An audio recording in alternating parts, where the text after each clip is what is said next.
皆さんこんにちは。 Speak Japanese Naturally のふみです。このポッドキャストでは中級者、上級者向けに日本語や日本文化を紹介していきます。料理をしたり、運転をしたり、何かをしながら聞いてください。シャドーイングに使う場合には、音の高低、つまり音の上がり下がりにも注意してシャドーイングしてみてください。英語の字幕が見たい人は YouTube チャンネル Speak Japanese Naturally Podcast で設定から出すことができます。毎週木曜日夜7時更新です。ぜひチャンネル登録して聞いてみてください。さて、改めましてこんにちは。前回のポッドキャストでは3泊4日の旅行の中で広島の有名な観光地宮島と平和記念公園に行った話をしました。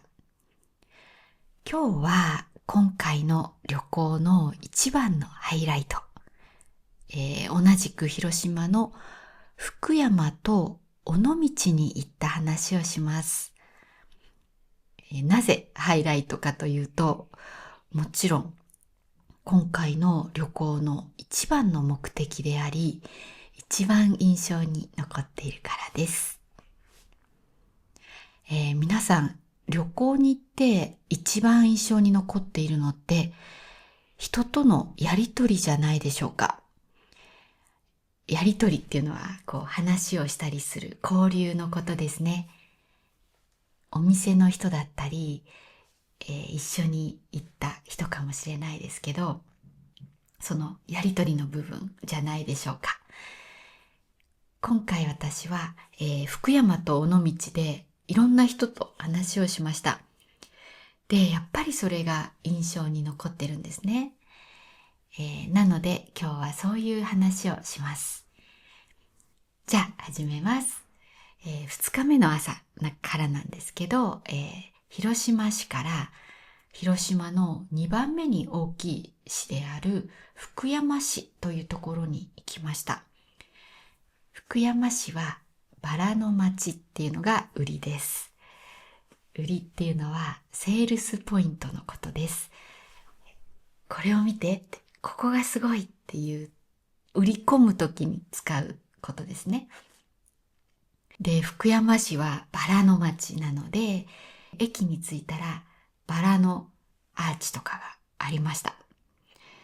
で、もうそこからすぐバスで行ったんですけど、そのバスに乗っている間中、その道沿いにバラが植えてあるんですよ。結構すごい量のバラでした。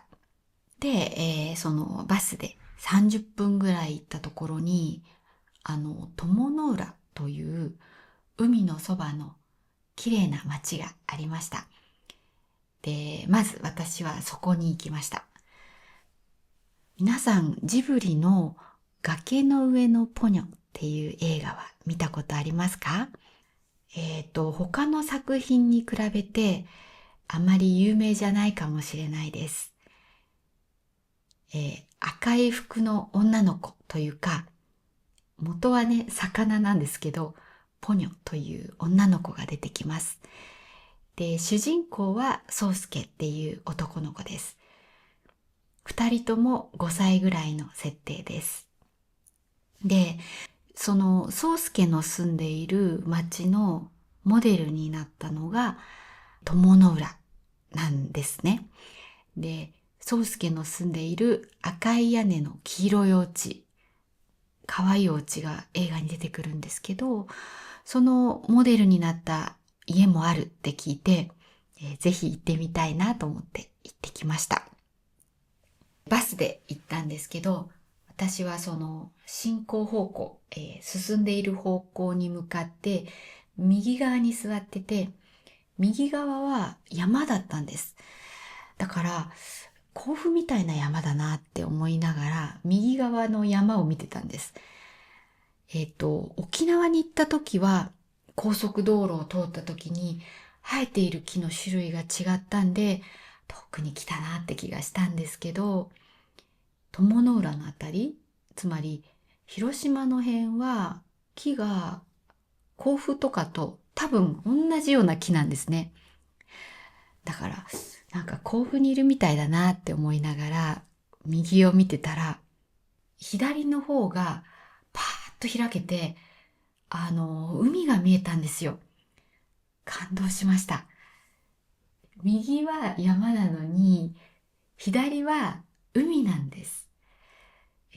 遠くまでこう見える海なんですよ。何この景色って本当に感動しました。私が住んでるところは間違っても海は見えないんですよ。当たり前ですけどね。だからなんか自分のところにいるような気がしてたのに、はっと見たら海だったんですよ。もうこの感動は多分海のそばに住んでいる人にはわからない感動かもしれないですね。で、実際鞆の浦は地図で見るとわかるんですけど、こう海沿いの町なんです。で、バスを降りたらもう海で、コンクリートの防波堤があって、防波堤っていうのは波を防ぐものです。で、その防波堤のところで釣りをしている人が何人もいました。で、そこから、目の前に小さい島があって、っていうか島がいくつかあったんですけど、その島の上にお寺の建物みたいなのが建っている小さい島が見えたんです。で、その島には行けないんですけど、その後ろの島に、船で行けるっていうんで、私船に乗りたかったんで、まずはその島、潜水島っていうんですけど、そこに行ってきました。で、船はね、面白かったんですけど、潜水島自体は、綺麗なんですけど、そこまで感動はなくて、1時間ぐらいでまた船で戻ってきました。島の周りの、海沿いを歩ける道があったんですけど、落石って言って、石が落ちてくるから、行けなくなってたんです。で、そこが歩けたら、きっと良かったんじゃないかなって思います。で、船で戻ってきてから、潜水島とかが綺麗に見える窓が有名なお寺に行きました。で、景色は綺麗だったんですけど、それより私の注意を引いたのは、写経をする場所が用意されてたことです。写経っていうのはお経を写すと書きます。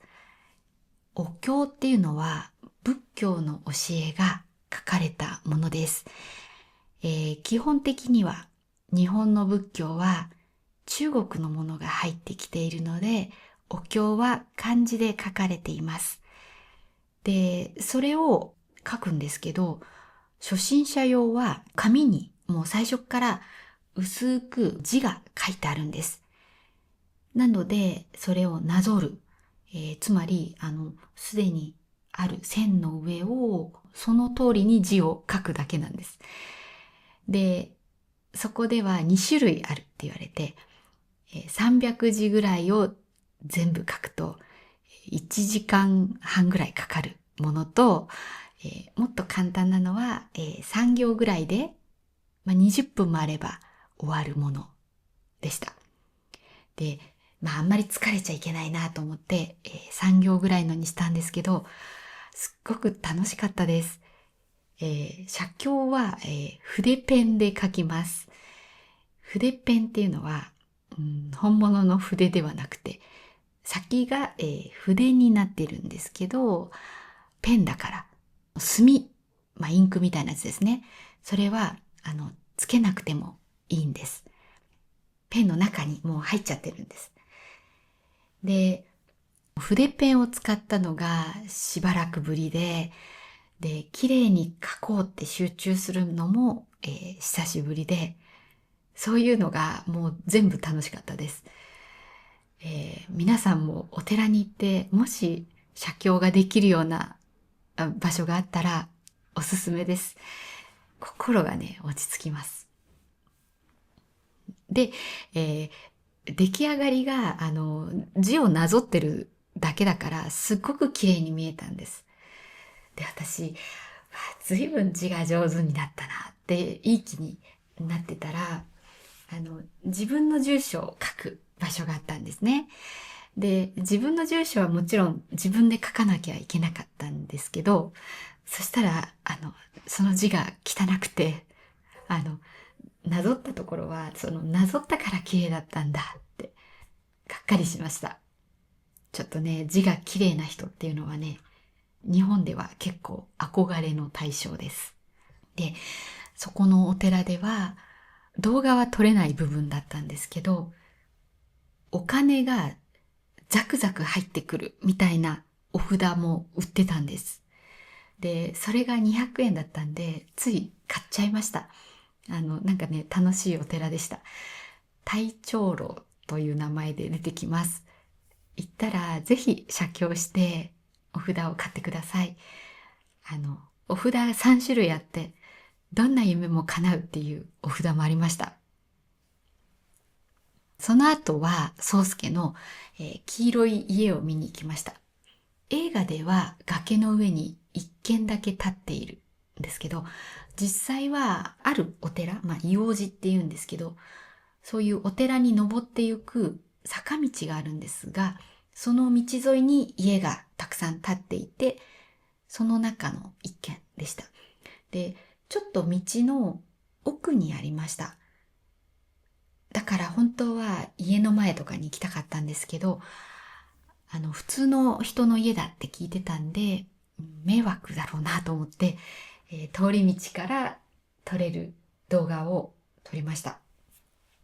そしたらですね、黄色い家があるすぐ手前に細い道があって、その壁に、この先に景色のいいカフェがあります、みたいなことがね、書いてあったんです。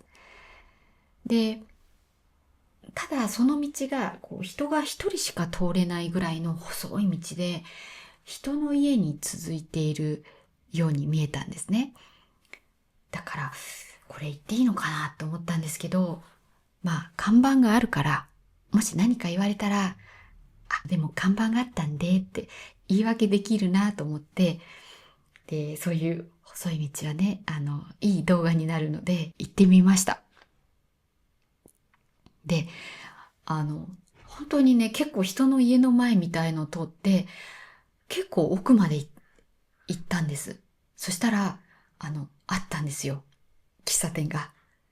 で、そこは景色がすごく良かったです。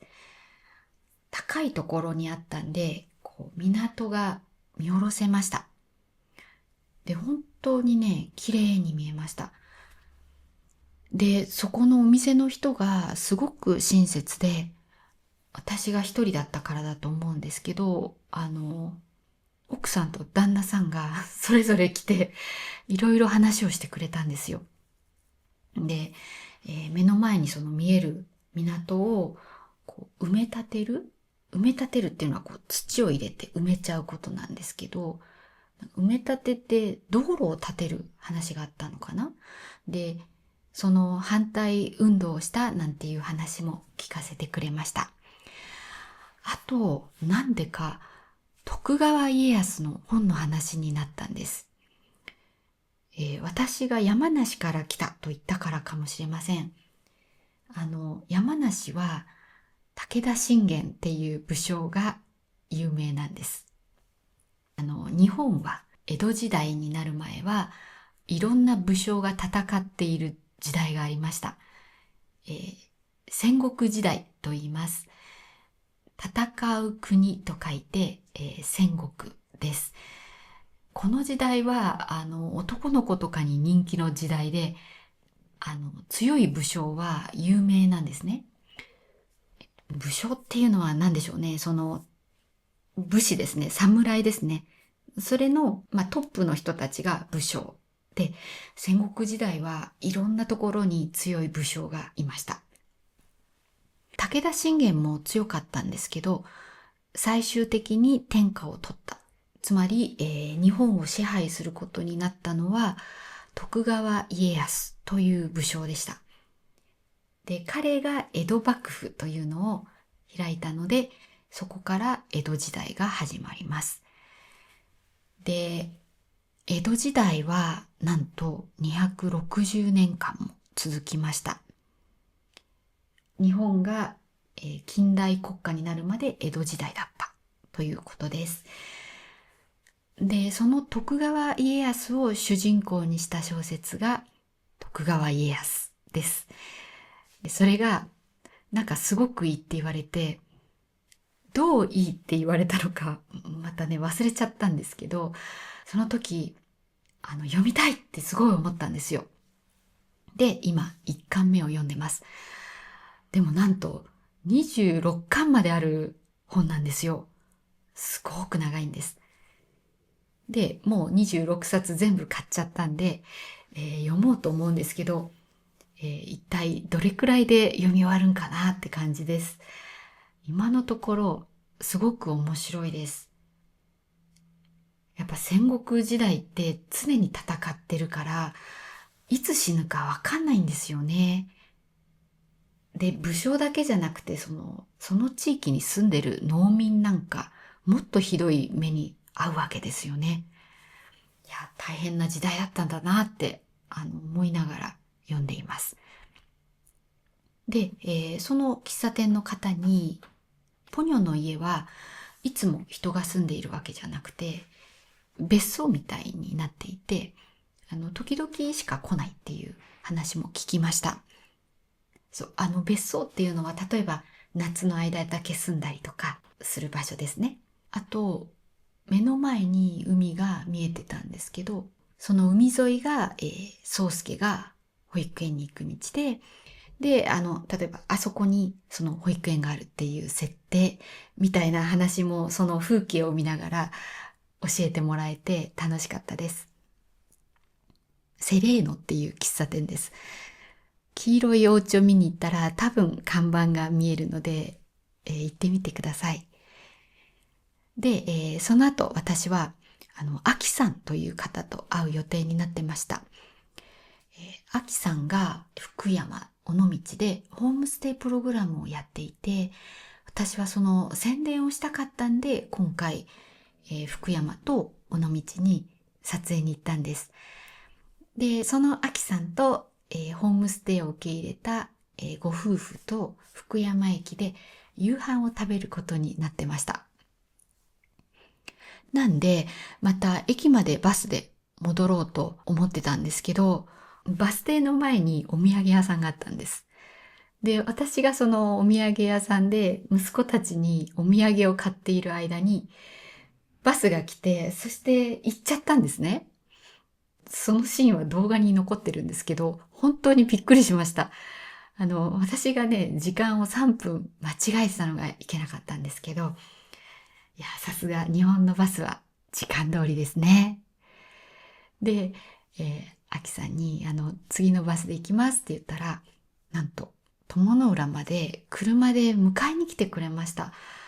なので、車の中でたくさん話ができて楽しかったです。何の話をしたかね、またね、私忘れちゃったんですよ。私本当に忘れっぽくて。で、その後、福山駅に行って、ホストファミリーのご夫婦と一緒に飲みました。でね、会話をとってあるんですけどね、結構酔っ払ってて面白かったです。どの部分を使おうかなっていう感じですね。そのご夫婦はね、本当にお酒が強くて、すっごい飲んでました。こちらもすごく楽しかったです。で、今回その、アキさんのホームステイプログラムのホストファミリーのご夫婦2組と会ったんですけど、皆さんすごく感じのいい方たちでした。で、アキさんがいい感じの方なんで、周りにね、同じような方が集まるんだと思うんですよね。で、受け入れることをすごく楽しんでるっていうのが伝わってきました。そう。で、次の日は、今度は、島のホストファミリーのお家に行ったんです。皆さんの中でしまなみ海道って聞いたことある人はいますか？サイクリングをする人には有名なところだと思います。尾道から6つの島を、6個ですね、を橋でつないで、四国の今治というところまで通っている道があって、それがしまなみ海道です。ここをサイクリングして渡るっていうのが人気なんです。結構な距離があるんですよ。サイクリングすると70キロです。マイルにすると 43.5 マイルです。どうですか？すごい距離じゃないですか？しかも、サイクリングの場合、島の中では島の中の道を通って、次の島に行くときに、車と同じ橋を渡るんです。だから、橋の位置が高いので、多分ね、結構登らないといけないと思うんですよ。あれはね、本当に大変だと思います。私実はしまなみ海道をバスで通ったんですけど、そのサイクリングしている人たちを見るのがね、面白いって言ったらあれですけど、楽しかったです。頑張ってるなって。で、あの、とにかくね、景色がすごくいいんですよ。尾道も福山も瀬戸内海っていう海のところにあるんですけど、瀬戸内海って島がたくさんあるんです。だから海があって、島があって、それをつなぐ橋が白くて、で、島の緑と、その中の家、それから造船所が結構あって、船を作る場所ですね。本当に独特の風景なんです。だからね、すごく人気のある場所なんですけど、その3日目は、しまなみ海道の1つ目の島、向島というところに行ってきました。で、アキさんに、島に自転車と車、どっちで行きたいですかって聞かれて、ぜひ自転車で行きたいですって言って、その3日目は朝から尾道の駅で待ち合わせをして、レンタサイクルのお店に行きました。で、駅から歩いて10分ぐらいで、10時過ぎに行ったら結構自転車がなくなってたんで、絶対自転車に乗るって決めている人は予約を取っていった方がいいと思います。で、私たちはですね、その日雨が降るっていう予報だったんですよ。だからもしかして自転車乗らないかもしれないと思って予約は取ってなかったんですよ。でも今思うと、その雨の予報が出てたから逆に10時過ぎても自転車が残ってたのかもしれません。で、自転車を借りた後、船で向島に渡りました。向島って、向かいの島って書きます。向かいっていうのは目の前のという意味です。この、尾道の方から見たときに、目の前に本当にすぐ近くにある島でした。だから向島なのねって思いました。で、この関東の人はこの漢字を向島って読んじゃうんですけど、それは東京に同じ漢字で向島って読む地名があるからです。で、なんでそれを言ってるかっていうと、私が向島って読んで、アキさんに向島ですって教えてもらったからです。地名は難しいですね。で、その向島と尾道の間に川みたいな海があるんです。で、それを尾道水道って呼びます。水道って聞くと、蛇口をひねると水が出てくる、水道って思っちゃうんですけど、漢字の意味はもともと水の道ですよね。だから、尾道水道は、尾道にある水の通り道だから、尾道水道なんだなって、向島と同じくらい納得しました。で、向島でびっくりしたのが、島の中は島っぽくないってことです。当たり前なんですけど、海が見えない限り、そこが島だってわからないんですよね。だから、普通の、まあ、言ってみれば割と甲府に近いというか、そんな風景が広がってるんですよ。でも島の端に行くと海が見えて、その海には島がいっぱいあるんですよ。もうね、すっごく素敵でした。で、向島で行ったのは70歳ぐらいのご夫婦の家です。で、ちょうどお昼時に行ったので、お昼を作って待っていてくれました。焼きそばでした。皆さん、焼きそばは知っていますか？そばというか麺を焼いたものですね。で、焼きそばはお休みの日のお昼に作ることが多いです。ホットプレートの上で焼いてみんなで食べるのがいかにも日本のお昼みたいな感じでした。で、そのご夫婦に今までのそのホームステイを受け入れた経験を聞いたんですけど、本当に何人も受け入れていました。1日だけいた人もいれば3週間ぐらいいて、そこのお家から高校に通った子もいたそうです。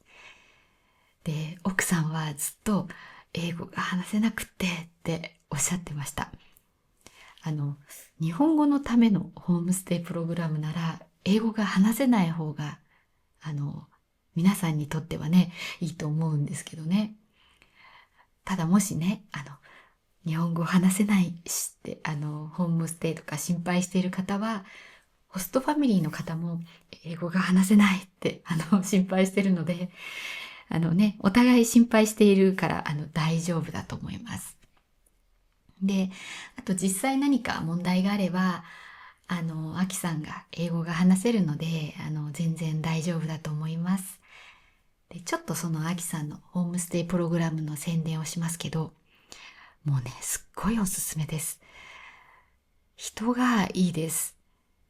みんな会った人が好奇心が旺盛で、いろんなことに興味を持っていて、そして優しいです。あと、話好きです。で、焼きそばの後、奥さんがね、ドライブに連れて行ってくれたんですけど、時間があったらもっといろいろ連れて行ってあげたのにって言ってました。本当に親切にしてもらいました。で、ホームステイした人もいつもそうやって親切にしてもらってるそうです。で、ホームステイプログラムには日本語レッスンも何回かあって、それは、レベル別のレッスンをしてくれます。あと、季節のアクティビティもあります。で、向島のご夫婦は桃畑を持っていて、そこで桃狩りをしたりしたそうです。桃狩りっていうのは木から桃を取ってで食べるってことです。自分で取って食べるっていうのがなんとか狩りって言われるものです。あとね、いちご狩りとかも、季節によってはするそうです。で、あと、ポニョのモデルとなった、さっき私が言った町、友の浦にも遊びに行ったりします。そうだ、ちゃんと言わなかったんですけど、友の浦は、昔っぽい街並みなんです。で、石畳で、道が狭くて、昔っぽい日本風な家が建ってて、すごく素敵な街です。で、このホームステイプログラムは9月からは毎月開催するそうです。で、9月は日本の伝統的なお菓子、和菓子というものを作る体験をしたりもするそうです。皆さん親切なのできっとすごくよくしてもらえると思います。ホストファミリーの人とも仲良くなれると思います。深く日本を知りたい方はぜひ参加してみたらいいんじゃないかなと思います。概要欄にリンクを貼っておくのでぜひチェックしてみてください。